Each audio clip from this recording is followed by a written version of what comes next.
Welcome to Eating with Dagmar. I'm Dagmar Stansova, and today I am going to make a very simple, basic, low caffeine chocolate, raw chocolate, with just hazelnuts and mulberries. This is like the quickest chocolate you could make.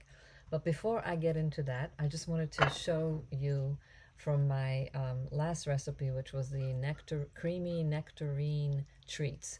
These were like these are great for children, where I use gelatin and just fruit and gelatin, and I use some, what else is in here? Fruit gelatin, nectarine gelatin, and some raw butter, and I think I also put something else in there. But anyway, this is like, just wanted to show the popping out part. It's so easy. You just, after it's done, you just pop these things out. And see, you have little treats like this, and I'm just going to put them in a jar. And they're great little protein snacks for children or adults when you're running out the house and you think like, I don't have time to eat. Let me just grab something with a little bit of protein. Or your child is looking for some kind of a snack that tastes like it's sweet and delicious. Because most things that are made from gelatin are heated when they make them. I did not heat any of the, see, they just come out really pretty like this. And they're, they're gelatinized and delicious. So I just put them in a jar and store them for those moments when you feel like you need to eat something. And then I made them also in rose. These are rose-shaped gelatins. I guess if you have children, you could make them gummy bear-shaped, or their favorite hero. If they make whatever shapes they make in silicone, you can use. So now I have these pretty little roses, I don't know, little rose-shaped treats, and I put it all into the jar and put it in the refrigerator. Snacks ready. Okay, so now what this video is really about, making some really delicious, fast, simple chocolate. So the basic formula, what makes it low caffeine, is that I use like half cacao paste and half cacao butter. Usually I get it in bulk, but this time they had some raw cacao butter in the local health food store here in North Carolina. So here's the cacao. I'm really going to only make one. I'm just going to make one chocolate bar, you don't want to be tempted. And that way you kind of, you eat it with more, should we say, more respect. You don't, because you only have one. But sometimes it's better to have a lot of them, because then you also don't feel like, you feel very abundant. So there's no scarcity consciousness. So you can just take one little piece and not overdo it, because you really shouldn't overdo chocolate, because as we've discussed before, chocolate is not the healthiest thing in the world that they make it out to be. They say, oh, it has all these minerals and phenols and blah blah blah, but whatever good stuff it has in it, the caffeine in it basically counteracts it. So you're coming out even. So once in a while, enjoy your chocolate. I mean, if this is the only thing that you do as far as indulgence goes, then you're okay. But I always like to try to bring down the caffeine as much as possible. So I don't know if you can see. So I'm just going to, I like to cut it into kind of almost pulverize it a little bit so it'll melt fast. And you can do this with like a double boiler, or put a pot inside a pot, or a bowl inside a bowl that has hot water, and then put the chocolate in that. I use my induction stove top, which is basically all I have here in my little tiny home. I guess it really is a tiny home. 350 square feet. I think that constitutes a tiny home. And I now understand why there's so many of those tiny homes for sale if you go on Craigslist, because after a while nobody wants to live in them anymore, because it sounds good theoretically, like the World Economic Forum, the grand leaders of the World Economic Forum let us know that you will own nothing and you will be happy. Bullshit. You know, it's not, I'm not into things and owning material things, but I am into the aesthetics of space. I love empty space and, you know, like with one object on it. And when you're in a tiny place, it's like you have to have a home for every single thing, because it can just get so cluttered, even if you're really trying, and it drives me nuts. Okay, so how much chocolate am I using for this? Probably my guess is to make one of these, because it is a guess. I never actually measure, but I think that it's about I'd say half and half. So half cacao paste and half cacao butter. This is cacao paste, in case you didn't know, which is different. I do not like to use cacao powder to make chocolate. Because then people use like coconut oil and cacao powder. I just think it tastes gross, and the coconut oil just melts. Unless you have a terrible allergy to cacao butter, then of course use it. But if you don't, then I think cacao paste is what makes chocolate taste like chocolate. Okay, so my guess is that I'm putting in, I'd say, 2.5 ounces of cacao paste. And now, same amount, equal. I have other videos that I've done in the past, where I do a no caffeine chocolate, and maybe I'll redo that, because I have so progressed in my chocolate making. Okay, now I'm going to turn on my induction stovetop and start melting, and I have it set to 100 degrees. So it's very convenient that I don't have to do any double boilers. And this is about the same amount of cacao paste, which does not have any caffeine in it. The cacao, no, this is the cacao butter, sorry. Woman with knife, scary. This is cacao butter, and you can also use this, especially when it's warm out. It melts very easily, and you can use it for your skin. It gives you that lovely chocolatey aroma.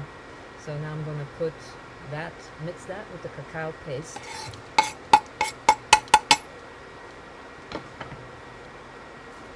The whole process of making chocolate is kind of funny, because, you know, the plant on the tree comes with, you know, it's like, it's big, and it's got the fat around it, and the beans are inside.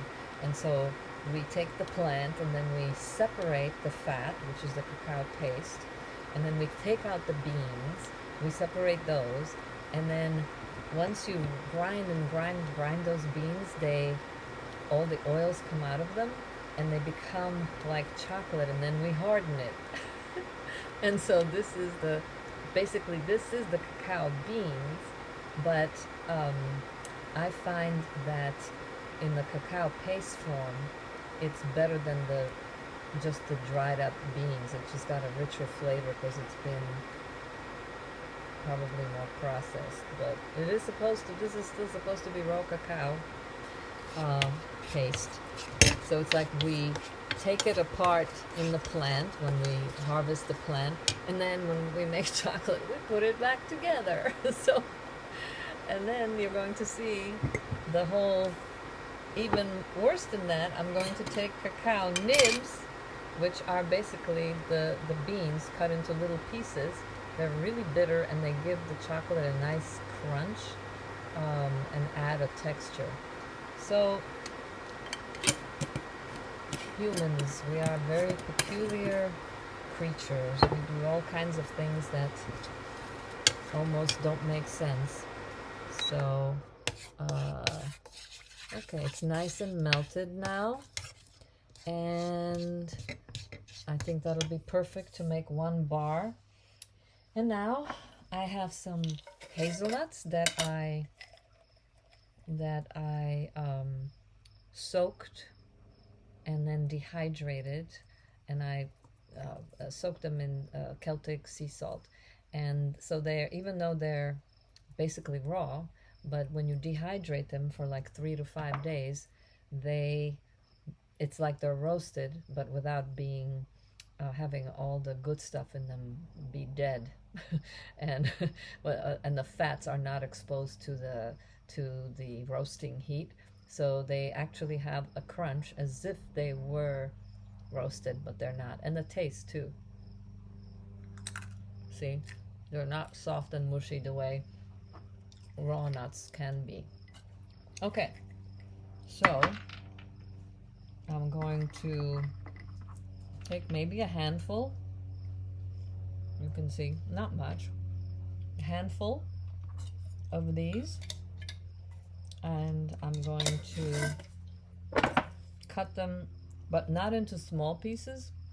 I'm going to cut them like so that each one of them is cut in about a half, because I want the nice chunkiness of the hazelnuts in this chocolate. Because I think what I'm trying to recreate here with this chocolate is the chocolate that I used to eat as a child in the old country. That was like a big deal if you know, back in the olden days, when I was a child, it's not like we would have chocolate available anytime. And it wasn't raw, it was, you know, regular chocolate. But it was during Christmas or for a birthday. And it was a big deal to get chocolate. You had to get special, I remember it was called tuzeks, which was special stubs you get to go to the specialty store where you could get like hazelnut chocolate. And I remember the hazelnuts in there were nice and chunky. So this is a very way healthier version of my childhood chocolate, because I don't use any sugar.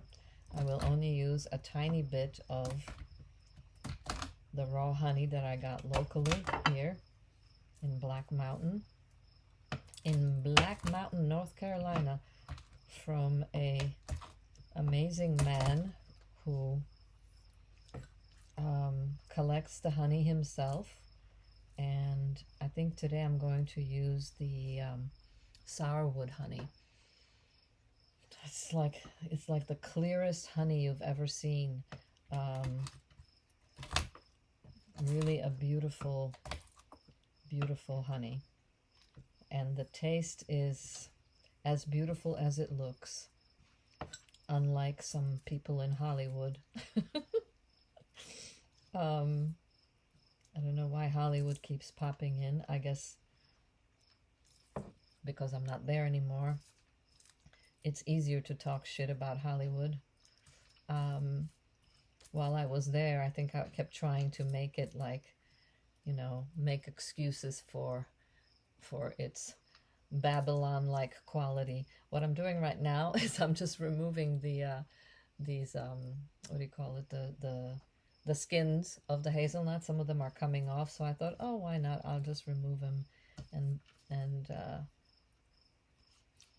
you know, doing things with your hands, small movements with your hands, builds oxytocin. I don't know if you know that, but that's why it's great. Oxytocin is like the feel-good hormone, the bonding hormone.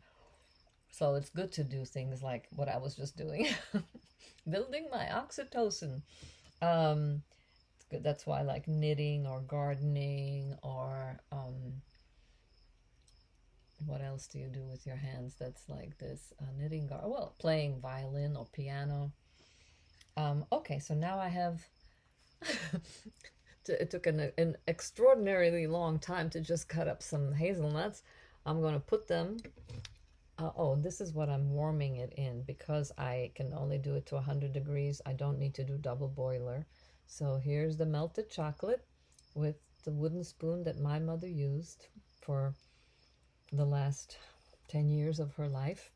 And so I feel like she's kind of here when I use that spoon. And I use my father's fork. Okay, so I'm going to put this into the chocolate.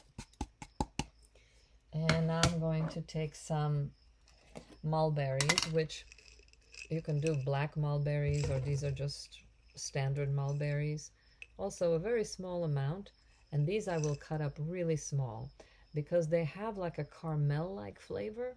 So when you cut them really small, it's just like little pieces of caramel, and they give it texture, and just they keep your mouth interested in this meal. So now I will cut them really small, and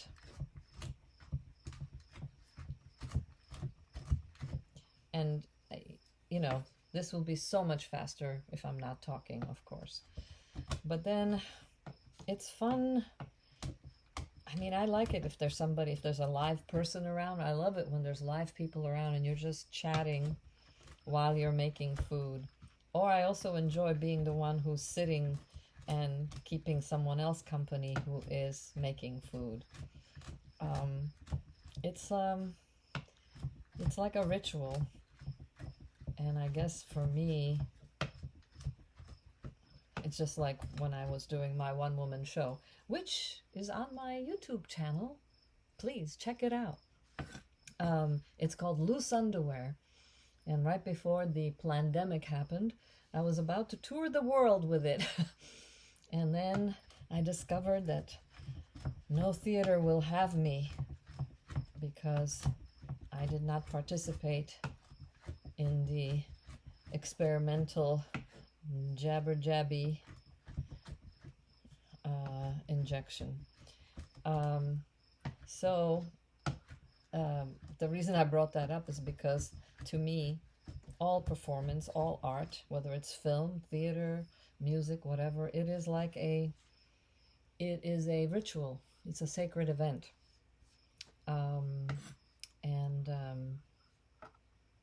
So something about being witnessed while you're doing it, you know, I guess, hey, this is my way of continuing to be, to create ritual.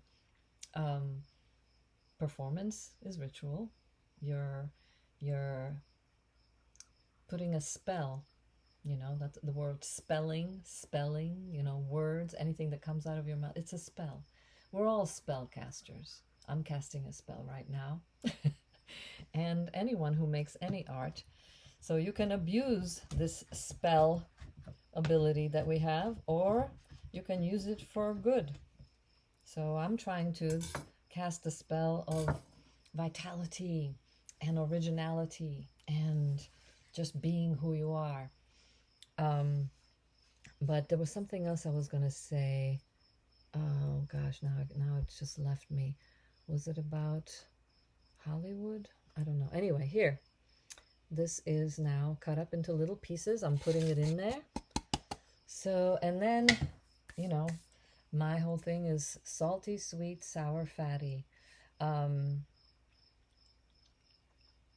I want to put anything sour in there? Sometimes I put like a tiny bit of like raspberry powder. You can't even taste it, but it just gives it a dash of tartness. But this time I won't. I think I am going to put in some cinnamon. A little dash of it, not enough that anybody would know that it's there. Just like 3 little shakes of cinnamon. And it just makes it just a tad exotique. All right, so we have that. And, oh, you know, I watched some, accidentally, I guess YouTube just threw me some cooking videos, so I watched them. And I'm like, oh my God, this is so not a cooking video. And then everybody is saying in the middle of their talking, they're always like, and please like and subscribe because the algorithms, blah, blah, blah. Just like and subscribe. And make comments, right? Yeah.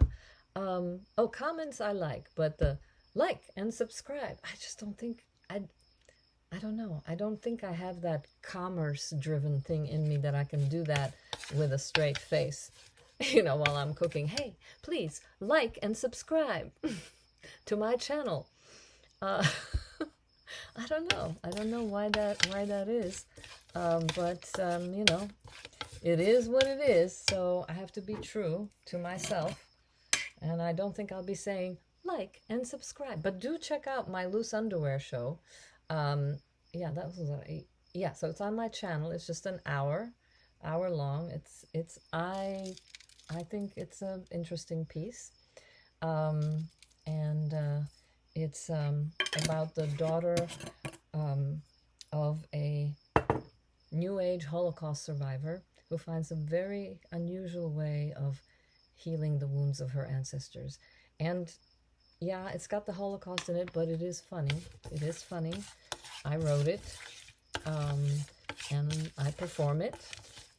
And now I'm trying to figure out, which states will allow me to perform in their theaters. I'm assuming that Florida would be okay. I don't know. I'll figure it out. But it's on YouTube. I put it on YouTube. I had it filmed, so enjoy it. It's free! Who says nothing is free in America? Okay, did I mention what I was just doing? Maybe I didn't. Did you see me? I took out like a handful of these cacao nibs and I put them in there. That's going to add a nice little texture. And I always add a little bit of little saltiness, just a little, just enough to give it what I call that cake flavor, cake it up. And then whenever I use cacao paste, the white stuff, which is not as strong and bitter as the cacao. Wait, no, whenever I use the cacao butter, it's not as strong tasting as the cacao paste. So I always add an extra bitterness to it. So this is just dandelions and some chicory. It's called Dandy Blend. Or I can add chaga or Dwanwood reishi. So I'm just going to add a little bit of this Dandy Blend into the chocolate just to compensate for the smaller amount of cacao paste. Just bittering up the cacao butter. And I'm going to put some of my Madagascar vanilla in there too. You don't have to do that at all. It's completely unnecessary. I just put like I don't know, half a quarter teaspoon or something, because this shit is expensive. And now I'm going to put, if I were to eat this alone, if this was just for me, I wouldn't put any sweetener in it. I like the hit of bitter, but I'm probably going to share this with people who are going to, anybody who comes to my house usually gets a chocolate treat. So I always have some concoction in the refrigerator. And this is the amazing, look at this raw, clear sourwood honey. It's like gold. It's just this stunning. So how much am I going to put in there? I don't know. Let's see. Maybe I'll just put in like this would be, my guess is this will be like a teaspoon. Like a teaspoon of honey, just to, because those mulberries, they completely they give it just a little trace of sweetness. So I put in about a teaspoon. Oh my God, there's no way that you can, there's something so ancestral about the flavor of this honey. It's like it just crosses between the veils. There is, wow. Yeah. Makes me almost speechless, but not quite. So Wow. It's like there's so many layers to the flavor. It just doesn't compare to, you know, that honey you get inside those little bears that you squeeze out. So now we have everything we need in here. I'm simply going to mix it. I don't even need to taste this because, well, I should just in case. But I think it's gonna be an amazing chocolate bar. Now, if you want, you can make this 3 times bigger and, you know, a lot bigger than what I have. You can make 3 chocolate bars. So here's my little, love these molds, and I will put a link for these molds. Because these molds, like you can do it in anything, but when you do it so that it looks like real chocolate, you just respect it more and you don't eat as much of it. You know, and then I wrap it in something so it looks like, oh, I just bought chocolate at the store. So now I'm going to simply put the chocolate into the mold, and by amazing luck, it fits exactly. Oh, don't worry, I'm going to lick that thing out. It's not going to get washed down the drain, that's for sure. And you make sure that everything is distributed evenly. And you just, you know, you just put it in here, and then you put it in the refrigerator or freezer for 10 minutes and it's done. But this time, I made one ahead of time so I can show you what it's like when it's done. Maybe this raises me to a whole other professional cooking show level. But, you know, quite frankly, I mean, those cooking shows, I mean, they're good, I guess. But, you know, I don't know. I guess I just don't like anything that's so by the book. I like things that are spontaneous, in case you couldn't tell. I think that improvisation is one of the most pleasurable art forms of life, you know, that we can, and it's just fun. It's a kind of an adult way of playing. So, all right, so now I'm going to take this out of its mold, and hopefully it will work so I can show you what it looks like when it's finished. I made this one very skinny. That way you feel like you're eating a lot, but you're only eating a tiny amount. So this is a very skinny chocolate, and I will try a piece in your presence and see.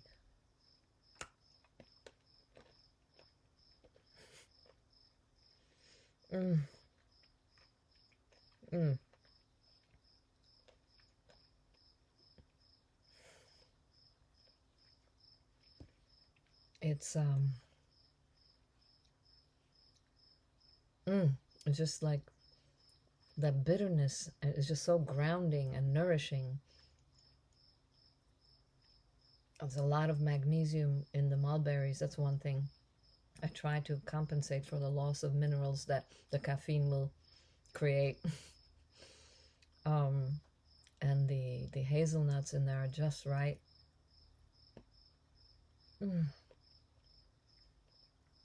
It's all you need to feel luxurious and celebratory, and you know, it's just fun to create real chocolate. And then you can put it, I got these little like tin foil things, and sometimes when I give gifts to people, I will wrap the chocolate, and then I'll put a little ribbon around it or something. Well, this isn't like a great wrapping job, but you know, it makes for a nice little present, and you can, you know, tie it with something, and for a birthday or just a special occasion. And then you can put different herbs in this chocolate too. if you want to, let's say, influence someone to feel sensually stirred, you can put different herbs in there to create that effect. Actually, I always wanted to create like a his and a hers chocolate. I even bought this website. I wonder if I still have it. Anyway, but you know, the chocolate would have different things for enhancing masculine vitality and different herbs for enhancing feminine vitality. Maybe I'll make one of those live. Great Valentine's Day gifts, right? You could just exchange, like, honey, this is for you. He's like, oh, I got one for you too. And then the trouble begins. But like Zorba the Greek says, that life is about getting in trouble, as he would remove the belt from his pants. And he says, no, I think he said, life is about taking off your belt and dropping your pants, or life is about getting into trouble. Anyway, I have to watch that movie to have that quote be correct, but you get the idea. Anyway, have fun making your chocolate, and use it for good, okay? Don't use it for evil. Only use it for good. All right, bye.